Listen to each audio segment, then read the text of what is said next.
story of a small-town girl who came to the big city. Let's start with her speeding along toward her dates with fate, wide-eyed with excitement. Ah, yes, I remember well this girl, then so naive and innocent, because this girl was me.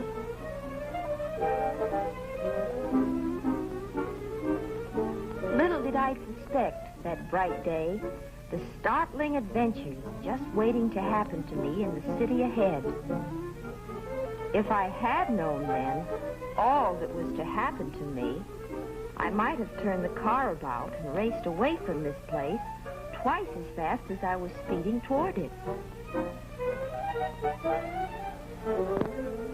Rounding a curve, I brake my car to a stop on a hill, high above the city I had heard so much about all of my life. Bright fires of excitement were sparkling inside me as I ran forward for a first look at it. There below me, a bit smoggy, lay fabulous Hollywood. Astounding adventures awaited me down there. But quickly, my thoughts jumped back to my hometown of Greenfield, the newspaper office where I worked, the afternoon I had been summoned into the office of our editor, a man who both fascinated and frightened me.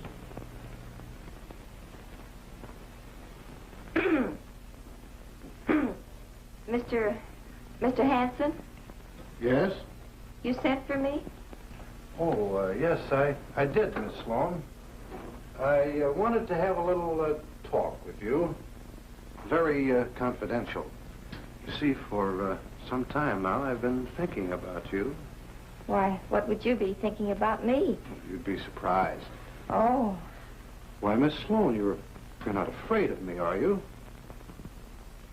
Guess I do have a kind of a reputation that frightens most girls in this town, but tell me, Miss Sloan, do you think I'm a big bad wolf?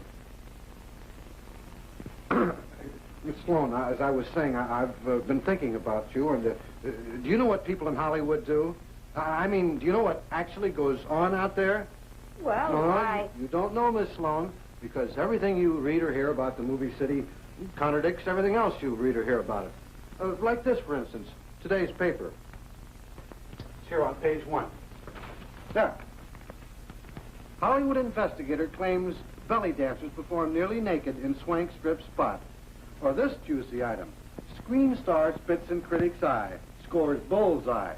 Now, these are the news headlines, but listen to what Film Fan Reporter writes in her column. There. I've always found screen stars to be innately kind and polite. Now, I always thought anyone that spit in your eye was downright impolite. And this. No matter what scandalous tales you hear about our city, the truth is nothing unusual ever happens here. But take a look at this. Naked woman on motorcycle outrages police through streets near Hollywood. A naked dame racing bareback and bare everything else through the streets. I suppose that's not unusual for Hollywood. And listen to this sugar broadcast by Prunella Skipper.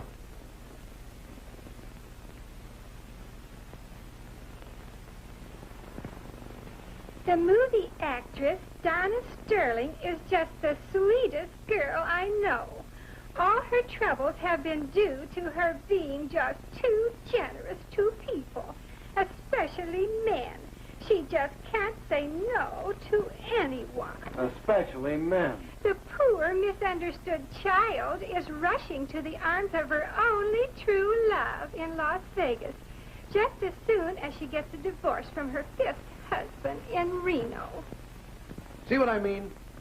Here's a city that everybody wants to read about, hear about. But everything you hear about it is contradictory. What kind of place actually is Hollywood? That's what everybody in Greenfield and everywhere else would really like to know. So give them the answer, the real lowdown with no punches pulled, and I'll bet we double the start time circulation. That's why I've decided to send someone up there to write a series of articles for us. The facts, you understand. And whatever that is, good or bad, we're going to print it. Should be sensational. Yes, Go to Hollywood and find out. Actually, do yourself everything they do out there. You know what I mean? Me? Why not? You have all the equipment necessary for the job. But I wouldn't know how. I'm confident there'll be plenty of applicants to teach you how. But I haven't had any experience. I'll bet you won't say that when you come back. Well, Mr. Hansen's words had made me curious. I turned and raced back to the car, anxious to get down to the city below and discover just what might happen there. If I'd have only known. 36 hours later, I was typing my first article. For I felt sure what had already happened to me would surprise readers of the Greenfield Star-Times.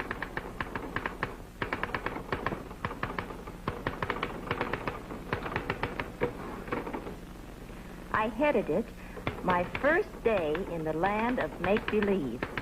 Like most people who come to Hollywood, my first thought upon arrival was, where could I see the movie stars? The simplest way might be to get one of the movie maps advertised along Sunset Boulevard.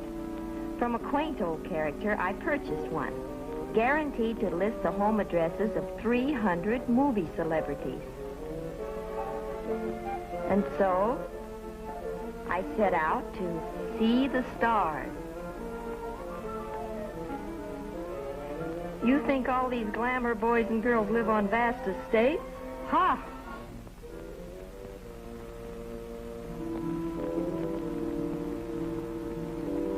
According to my map, most of their homes were on out-of-the-way streets. And nobody I asked had the slightest idea just where.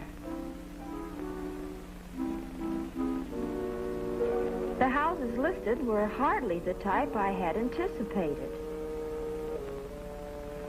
And anyway, even people in Greenfield weren't going to get too excited by hearing I'd seen the spot where Joe Starr hung his hat.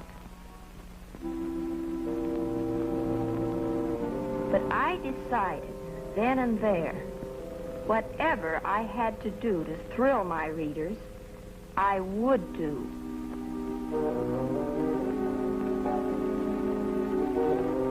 My first adventure, however, happened by accident. Somehow, I got lost in the Hollywood Hills. Looking for someone to give me directions, I saw a strange figure. I waved. Whoever, whatever it was, disappeared behind a high stone wall. Curious, I got out of my car. The place had a foreboding look. But I was lost. Anyway, I was seeking strange experiences.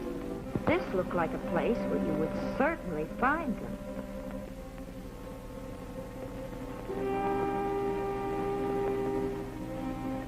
My woman's curiosity urged me to go on. My feet kept wanting to turn back.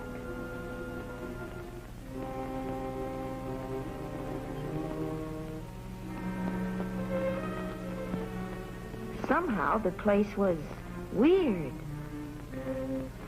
A perfect setting for ghouls and ghosts and horrible happenings.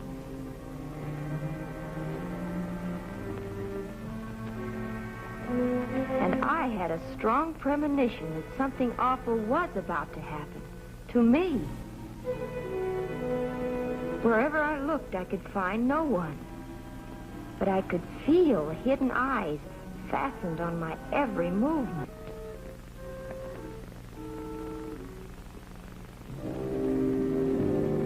It was a creepy place. Also, not one for high-heeled shoes.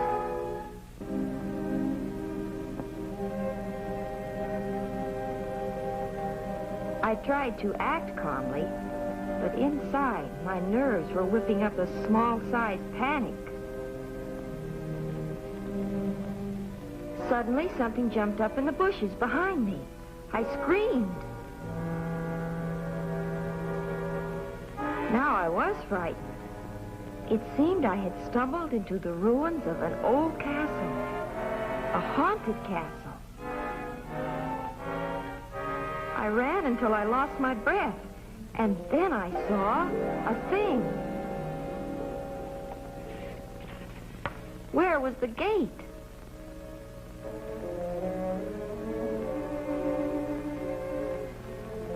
I was running around wildly trying to find it when I stumbled and fell flat. I lay there, afraid to look up because I heard the sound of feet closing in on me. When I did look up, a fence of legs encircled me.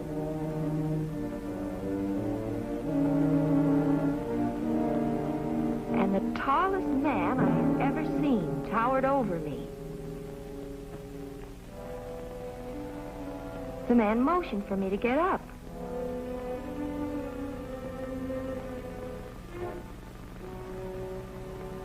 I saw now that the legs belonged to some very pretty girls.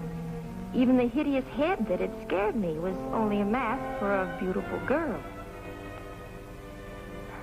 A few words made me understand everything. I had happened onto a studio ranch used by photographers and cameramen who make the artistic type of photos and films.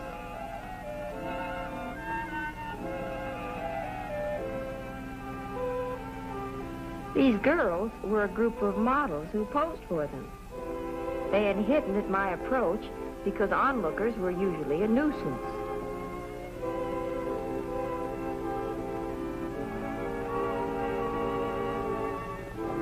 Since they had not been able to scare me away, however, everyone went back to work.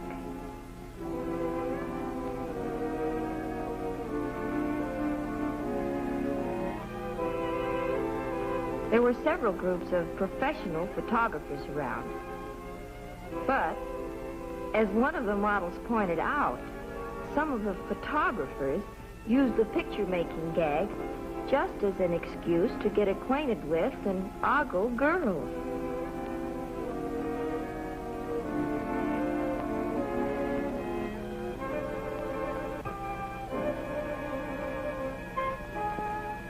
Sometimes they had film in their camera, sometimes not.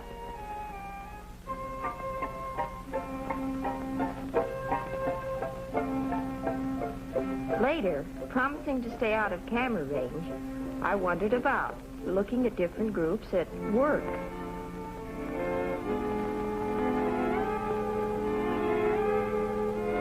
In one secluded spot, an artist was daubing at a canvas.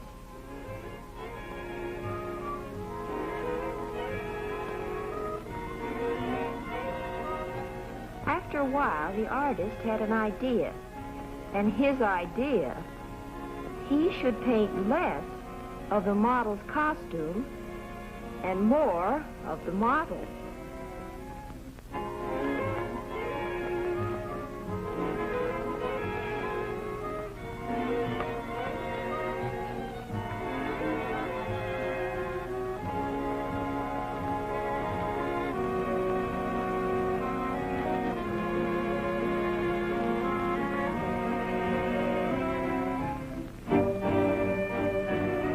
And then the artist began to get the same idea again.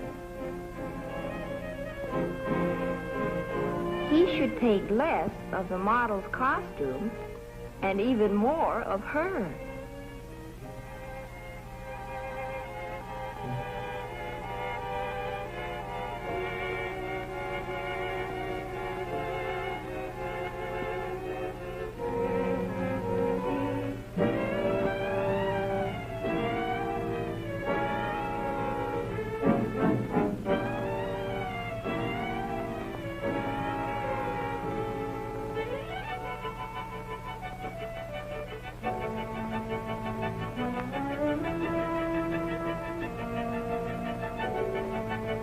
Well, that same idea just kept coming back to the artist.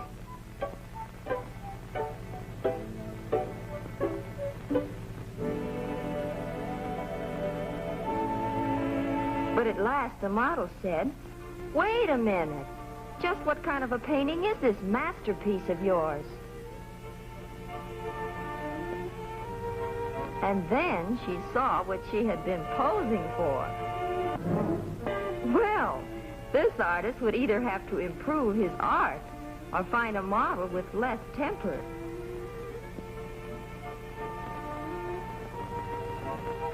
Between posing scenes, the model sought out hideaway corners in which to sunbathe. And even all-over tan was particularly desirable for color shots, they told me.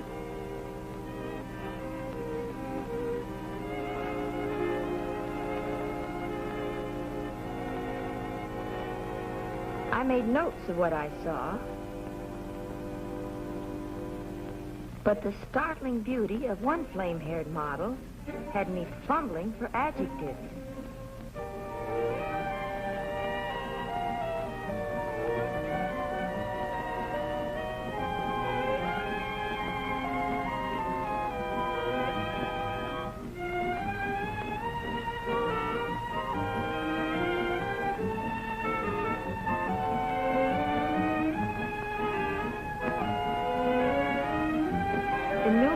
Young peacocks roamed all over the ranch, and this girl threw breadcrumbs to them. But the peacocks refused to come near enough for her to pet them. As one photographer explained, "Silly birds."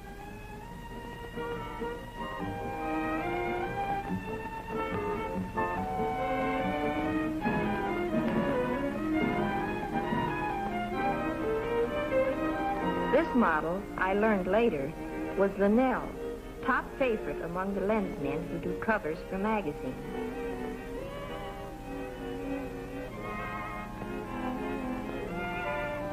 Her fiery golden hair, falling down over her cream-white body, resulted in the most sensational color shots.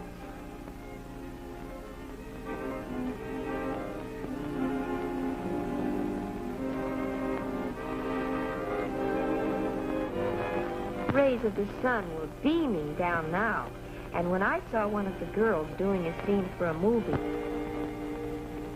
well, I had spent a very interesting afternoon watching the production of artistic photos and films, the gorgeous girl type of pictures that feature and star and immortalize glamour, winging their way out from the cinema city to thrill and delight the whole world.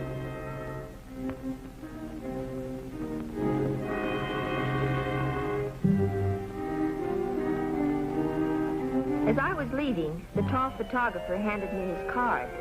He said he could use me as a model, but I was still a little afraid of him.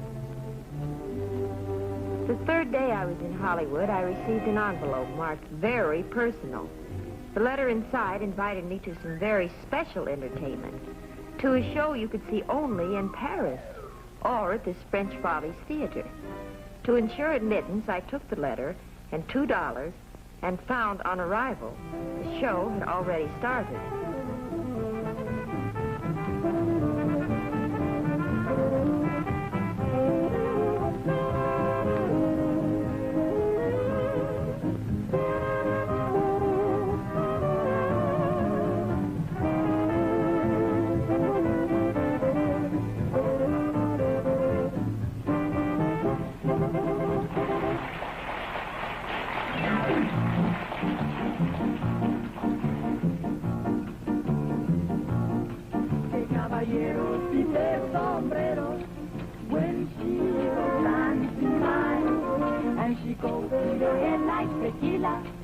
Venezuela, ay, ay, ay, ay, ay. She can bamba, bamba, she can bamba. She can bamba, she can bamba.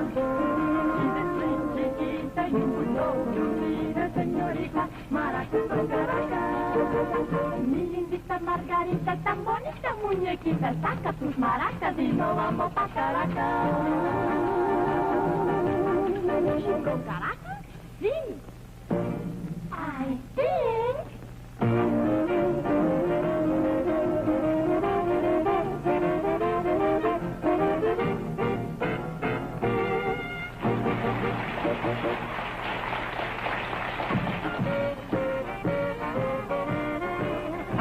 opening production number, there followed a number of alleged comics and comedy acts, most of which were about as funny as a contagious disease.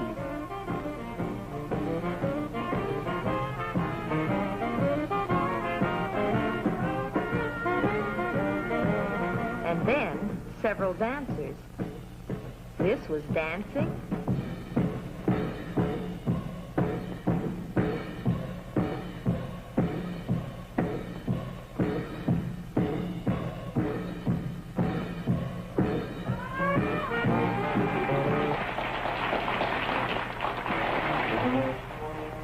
But there was one number quite different.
Set to read your latest literary gem for the Star-Times. Still, I don't think I'm the type to be a literary critic. Oh, I just want to get the reactions of a common, normal person. Now, dear, you know I may be common, but not normal. Oh, I'm on to you. You do more talking than anything else. Well, confidentially, I'm better at talking than anything else. Did you model for anyone this week? Yes, I worked yesterday for one of those would-be wolves. He called and said he wanted me for a sitting. Turned out to be more of a running. Do you mean he chased you? Well, what did you do? Well, I let him get close enough a couple of times, to make it interesting. He's too feeble to be a menace. So I got my exercise and $5 an hour. The tales you tell. You should be writing these stories instead of me. Well, your editor might be interested in some of my adventures, but I don't think he'd dare publish them. Well, let's hear how yours sound. My Adventures in Hollywood by Darla Sloan. All right, Darla. I'll read what you wrote and did. After seeing the girls at the French show toss aside all their garments, I convinced myself I might be able to take off a few. So I made a date and went over to pose for the photographer I had met at the ranch. He explained that here at his studio, he made all types of photos. He showed me photos of what he called girls in costume. They looked to me more like girls out of costume. Then Tall Tom wondered how my legs would photograph. My way of showing them proved unsatisfactory. Higher, he said, I want to see your legs, not just your feet.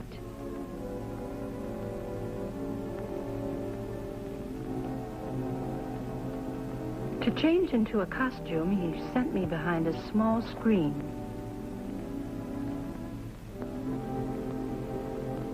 While I was changing, I kept thinking back to the day at the ranch when I had looked up and first seen this Tall Tom towering over me. I began to wonder just what he had in mind now. I had heard stories about photographers.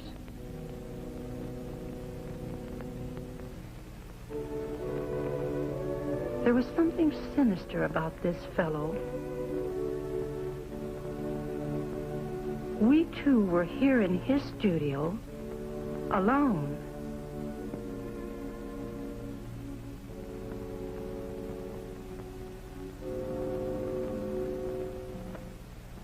I peeked out again. His back was toward me, and then he turned and saw me. He started coming toward me. He came nearer, nearer, near. Oh. And then he said, "Here, wear these stockings."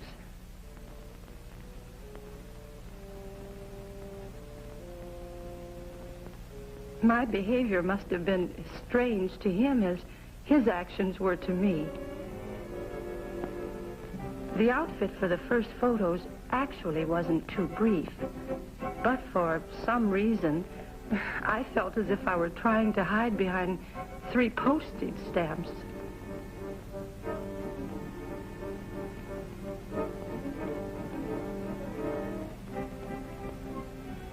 Tall Tom finally pulled out a pair of dark glasses and assured me that wearing them he was practically blind.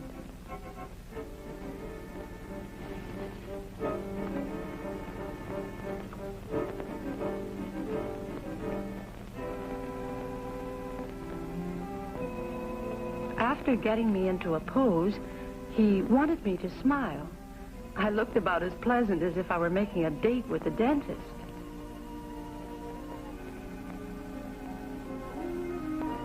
Finally, he promoted a fair expression by having me say, "cheese." Maybe this is how they started calling this kind of photography cheesecake.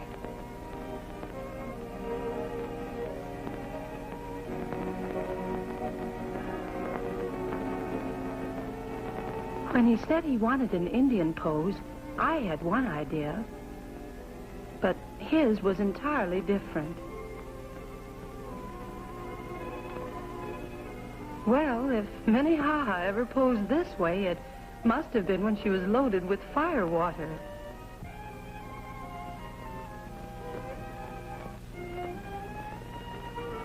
But even after he snapped it, Tall Tom still called this an Indian pose. And the photographer and 2 male customers all had asked me for a date.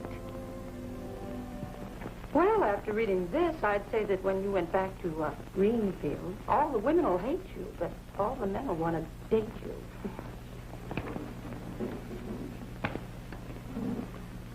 I wonder what Mr. Hanson, he's our editor, I wonder what he'll think of me. I wonder what you think of Mr. Hanson. He's the type of man that makes you not know what to think. He's handsome, but not too. There's something about the way he says things to you, and the way he looks at you, that makes you feel so funny. Did you ever feel as if you'd swallowed an electric vibrator? No. But I wouldn't mind to meet this Mr. Hanson. As the slang saying goes, he must be quite a charge. Well, yes. I guess you could say that.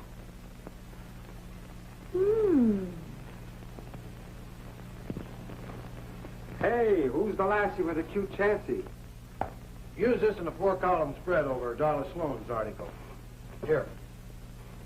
Yo! So that's how Darla Sloane looks.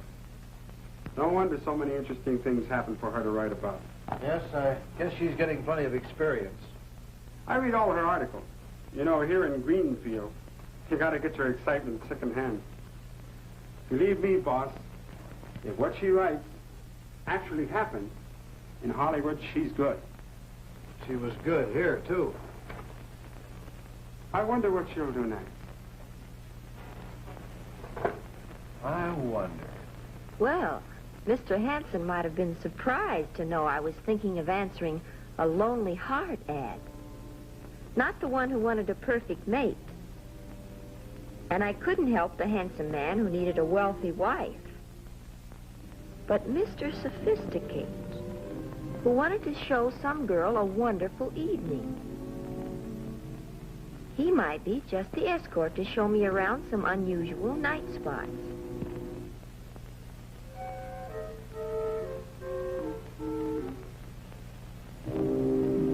Somehow his voice was not quite what I expected. But he was eager. One thing I never learned to do, smoke. For this date, though, I wanted to appear worldly wise.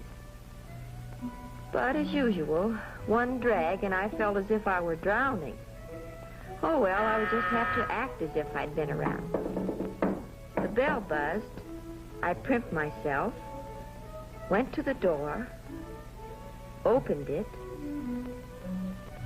and there was Mr. Sophisticate.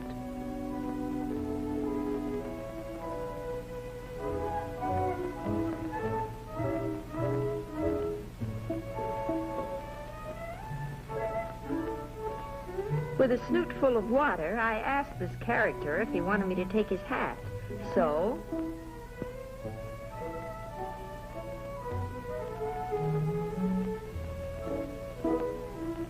it seems in his hat, he brought his own lunch. Oh, this boy was a card. I bet he'd have been the life of a party somewhere back in the gay 90s. And that's where he should have been. He was full of tricks. And he punctuated each one with a jab in the ribs. Did I know he made big money? He showed me. Big money. Rib jab. I made the mistake of being coaxed to look at his lapel flower. But I was ready for his next rib jab. This literally had him rolling on the floor.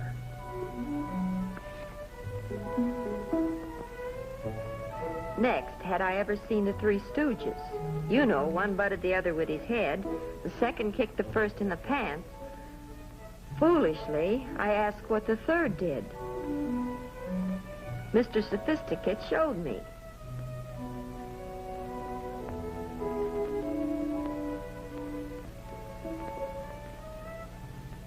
By now, I'd figured out a little game myself. It started out sort of simple-like. Maybe that's why my newfound pal immediately took to it.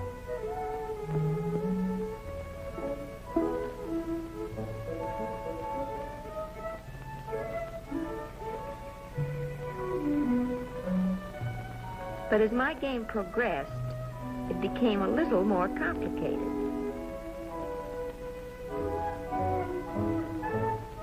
Old Rib Jabber told me he had never tried this blind man's waltz before, but it was nothing but fun. I told him I knew he'd get a kick out of it. And he was Mr. Sophisticate? I crossed Mr. Sophisticate definitely off my list. But another ad caught my eye. Well, wonder how it would be to have a date with a Hollywood actor.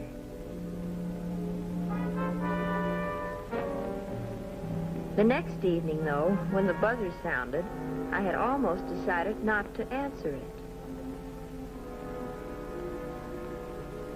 But I knew he was completely different from Mr. Sophisticate the moment he stepped inside the door and said, I am Sir Reginald. Sir Reginald, won't you sit down? You may call me by my first name.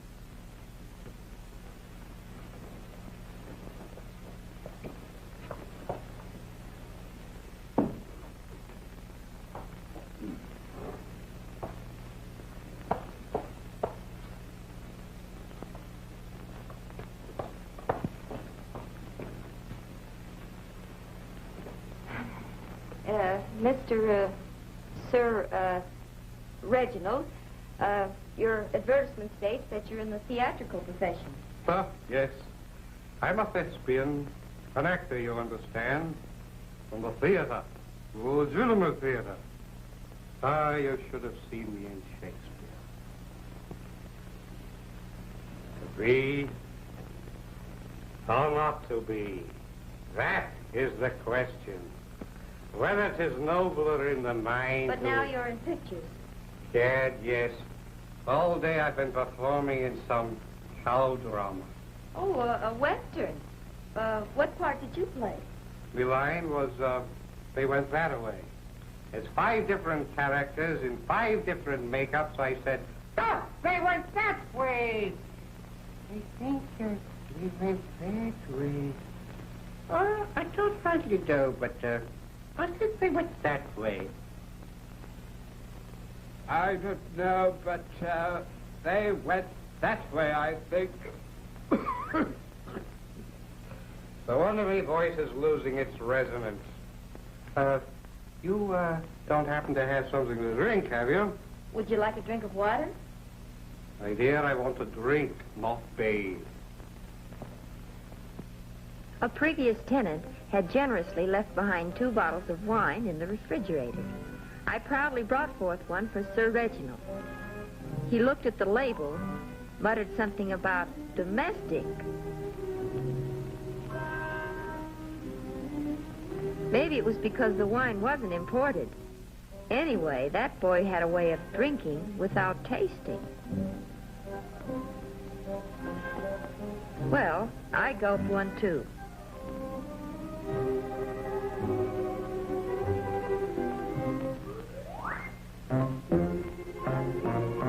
But I soon found, no matter how I did it, I couldn't empty glasses as fast as my noble friend. Sir Reginald finished the first bottle in a breeze. The second bottle about finished Sir Reginald.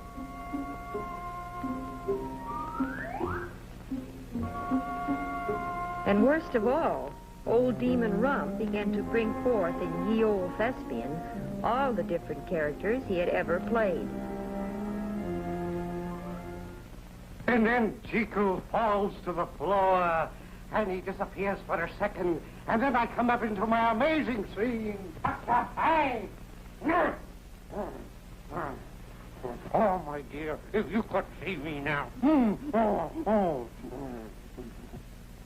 I played everything, even animals.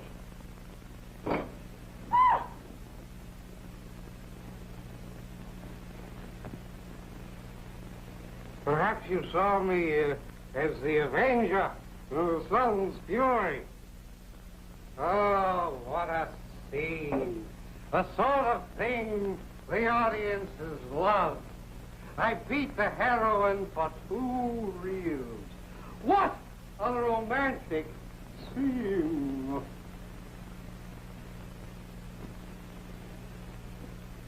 I really beat her, you understand, for 2 full reels. How do those lines go? Die, at last, me proud beauty. Die, the avenger, have uncovered your treachery.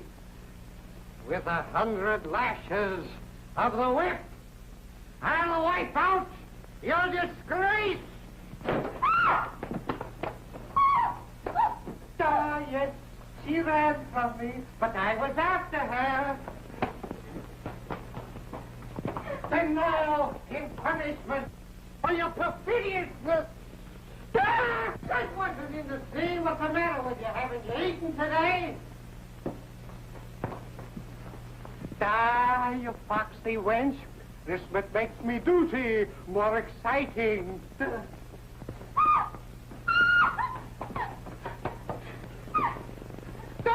Cinderella! Peter, for 2 full reels! Stop twisting and turning and ruining the scene! Peter, 2 full reels! Until I was completely done in. Very exhausting scene on me, you understand?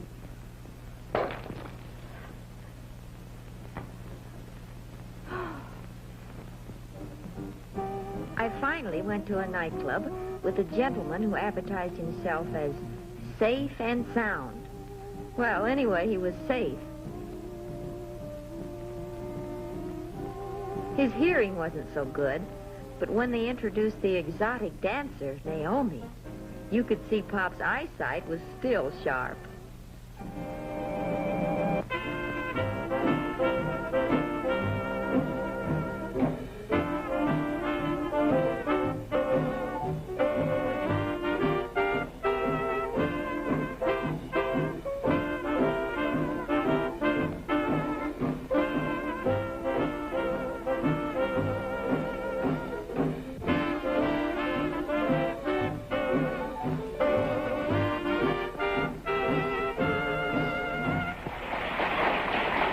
After Miss Naomi's artistic efforts, I noticed a couple near our table, having a difference of opinion about a subject most popular in Hollywood, legs.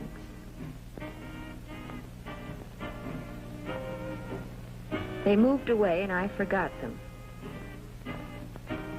Another act was being introduced on the stage. When Pops found the next act was not an exotic dancer, he lost all interest in the show. Well, with my escort falling asleep in my face, maybe this was the time to be nonchalant and light up a cigarette.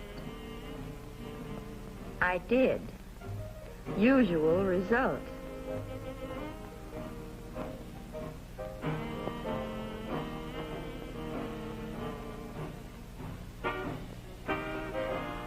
But if a lady couldn't act nonchalant, she could at least always go powder her nose. Approaching the nose powdering department, I saw the couple which had been arguing near our table.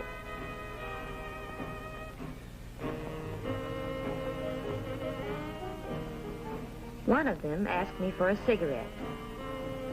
I might as well give them away. I couldn't enjoy them myself.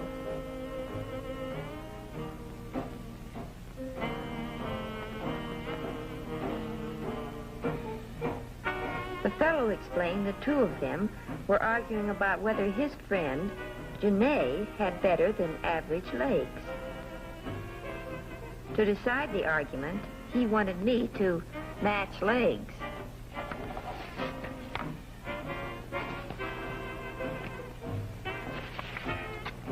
By now, I had gotten used to the gag, let's see your legs, or Higher, I want to see your legs, not your feet. Anyway, the fellow voted mine better. Janae assured him he'd lost his eyesight, and I thought I had lost mine when I saw what Janae used for an ashtray. And then Janae explained what I should have known from the start. He was an impersonator, working in the show.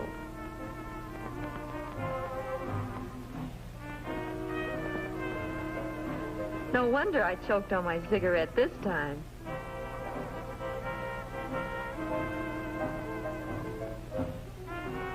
You know something? He made a better-looking woman than I did. Here's today's edition, Chief. Hot off the press. You'll find Miss Sloane's article on the 4th page. Oh, yes, there it is. We're running her picture heading the article now, just like you ordered. She certainly is a delectable-looking dish. Out there in the wild and woolly West, she must be having a wonderful time. Yes, but I'm not so sure that she should be out there all by herself. From what she writes, I don't think she's ever all by herself. I mean, nobody from here went with her. Is out there to watch her, watch over her. I'm beginning to wonder if I should have sent her out there all alone. In fact, why should I have sent her out, period? Pierre Martin was a nervous little man who had a wholesale lingerie house. He brought buyers here to view his showings of new styles. Modeling for him, I thought I might find some rare experiences. I did.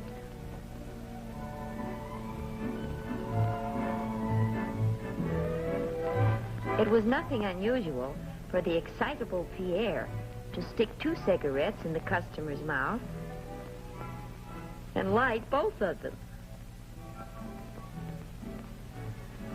One reason for Pierre's fluster was that we girls in the dressing room were never ready to start the shows on time. Girls, hurry, please. The men are here waiting. Girls! Say, isn't it funny the buyers are always men? Oh, it's not so strange the stores send men buyers here. After all, the kind of lingerie men go for, that's the kind women should buy.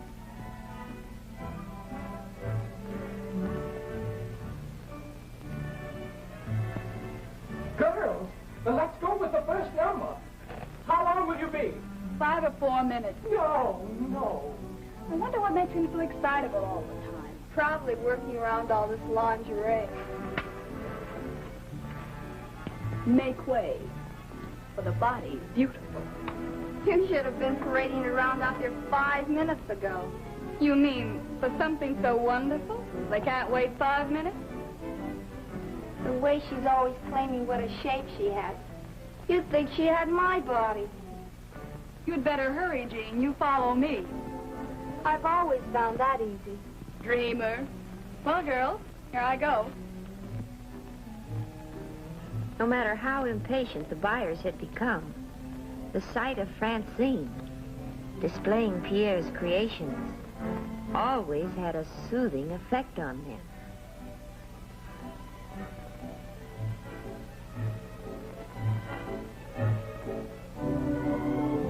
This girl was good.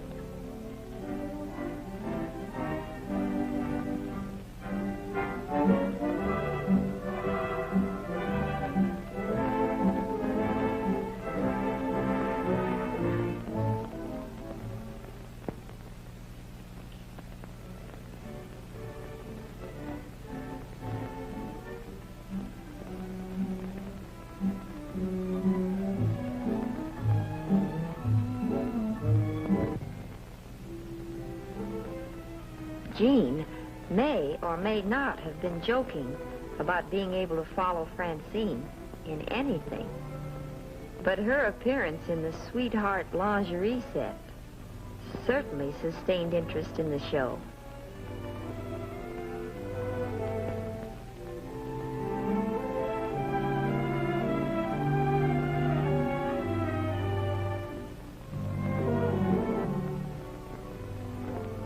As the girls modeled, the buyers discussed figures, both kinds.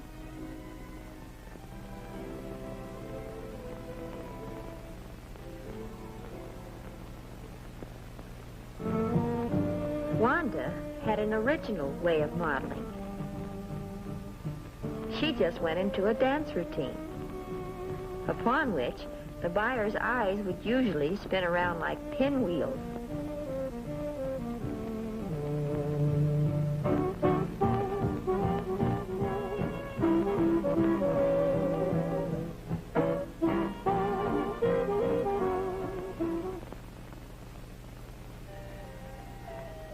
A short-length nightie was my first contribution to the showing.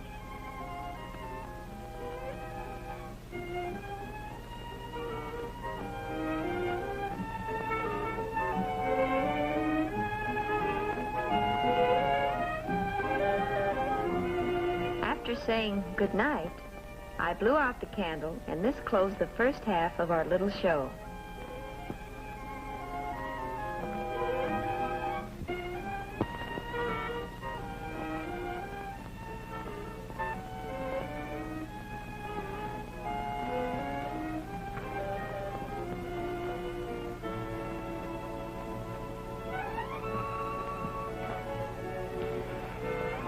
I wonder if most of the buyers come in to buy or just to look. Why, dearie, don't tell me you're the type that minds men looking at you. Why, the 2 days that you've been here, you must have had a dozen men ask for your phone number. Or maybe the shrinking violet routine is what gets them. Yes, I'll have to try it. I'll have to convince men that I'm so very, very nice. I've got news for you. You're not that good an actress.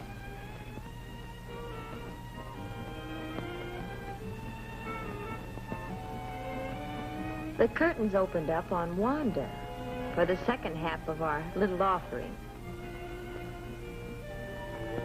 Beautiful in black, wafting fragrance about.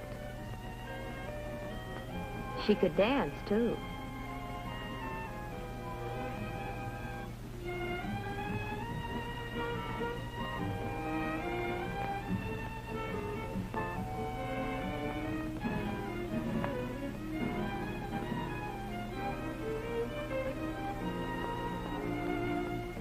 Wanda would finish by looking at the customers like this, and they always wanted this number, and hers. Francine was our #1 stocking sales girl.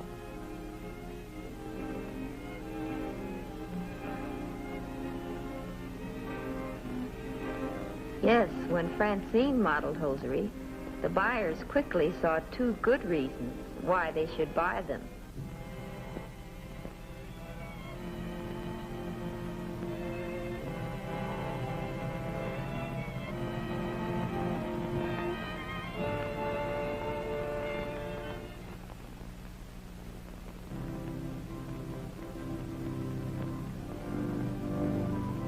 An original creation by Pierre was his bridal night lingerie.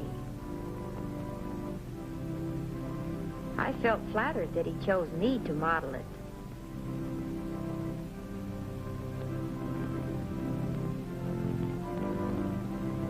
Just wearing an outfit like this could give a girl ideas, such as weddings and honeymoons and Mr. Hanson.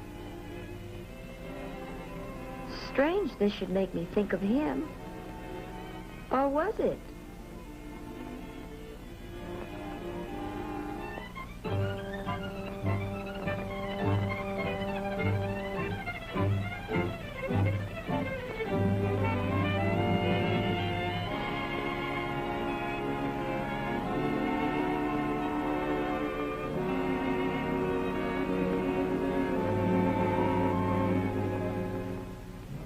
Judith had been with Pierre longer than any other model, and she broke all the rules.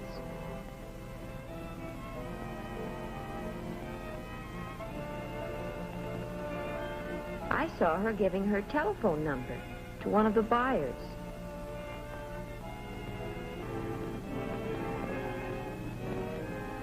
This girl was jealous of me, and I wondered if we'd have trouble.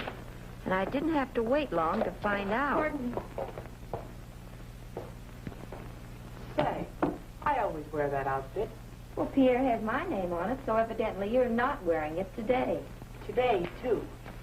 You may be Pierre's new pet, but I'm wearing that outfit. That's silly. I already have it on. That's easily changed.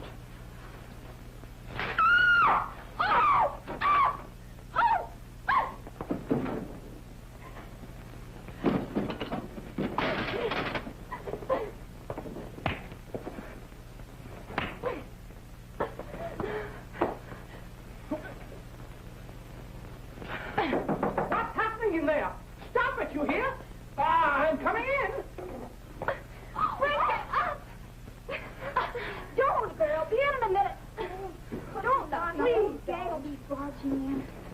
Please, sit down. Here. What's going on here? Your pet model, I'm going to remodel. Are you crazy? Who started this? She started the whole thing. I didn't start it, but I'm going to finish it. Give me room. What? Be careful now, girls. Oh, stop it. Oh, my goodness. Stop it. Don't start it again, please. Stop.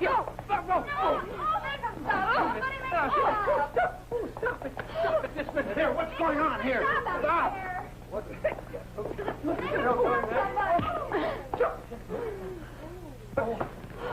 Just...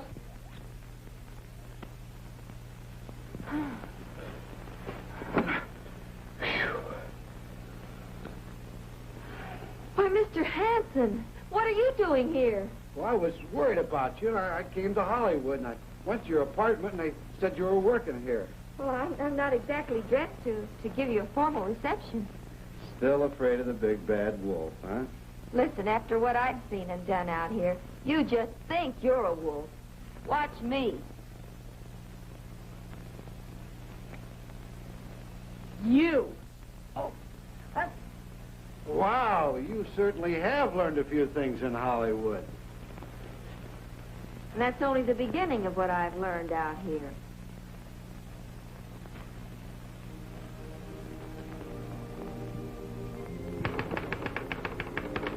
Yes, Hollywood is no doubt just about like any other city of similar size. I understand that now. But here in Hollywood, the film capital, everything seems more glamorous, more exciting, more wonderful. And if you don't believe me, come on out and let me show you.